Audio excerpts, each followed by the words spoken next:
আপনি কি আপনার মাথার চুল নিয়ে চিন্তিত, অথবা আপনার মাথা কি খুশকি, অথবা আপনি চাচ্ছেন আপনার মাথার চুলগুলোকে কালো করতে অথবা মজবুত করতে, গোড়াগুলো মজবুত করতে?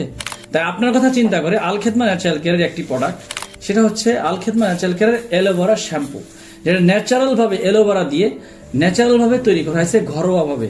ন্যাচারাল ভাবে থাকার কারণে মাথার চুলগুলোকে মজবুত এবং কালো করবে, নতুন চুল গজাতে সাহায্য করবে এবং আপনার চুল পড়াগুলো বন্ধ করবে। তাই আপনি ন্যাচারাল ভাবে যদি আপনার মাথার চুলকে ঠিক রাখতে চান কোনো ক্ষতি ছাড়া, তাহলে আপনার জন্য অ্যালোভেরা শ্যাম্পুটা, আলখেদমা ন্যাচারাল কেয়ারের অ্যালোভেরা শ্যাম্পুটা একটা রহমত স্বরূপ বলা যেতে পারে। যেটা আলহামদুলিল্লাহ শত শত মানুষ এই তেল শ্যাম্পু ব্যবহার করে আলহামদুলিল্লাহ যথেষ্ট ভালো রিভিউ দিচ্ছে। যেটা কোনো পার্শ্ব প্রতিক্রিয়া নেই, কোনো কেমিক্যাল নাই, যেটা ন্যাচারাল ভাবে তৈরি করা হয়েছে, ঘরোয়াভাবে তৈরি করা হয়েছে, অ্যালোভেরা দিয়ে তৈরি করা হয়েছে, যেটা কোনো পার্শ্ব প্রতিক্রিয়া আপনার চুলগুলোকে মজবুত করবে, আপনার চুলগুলোকে কালো করবে, আপনার চুল পড়া বন্ধ করবে। অল্প সময়ের মধ্যে আপনার চুল পড়া বন্ধ হয়ে যাবে ইনশাআল্লাহ। তো যারা এই সমস্যা ভুগছেন দীর্ঘদিন ধরে, চুল পড়ার সমস্যা দূর করতে চান, তারা আমাদের এই প্রোডাক্টটা ব্যবহার করতে পারেন। যাদের প্রয়োজন তারা সরাসরি স্ক্রিনে দেওয়া নাম্বারে যোগাযোগ করবেন। আসসালামু আলাইকুম ওয়া রাহমাতুল্লাহি ওয়া বারাকাতুহু।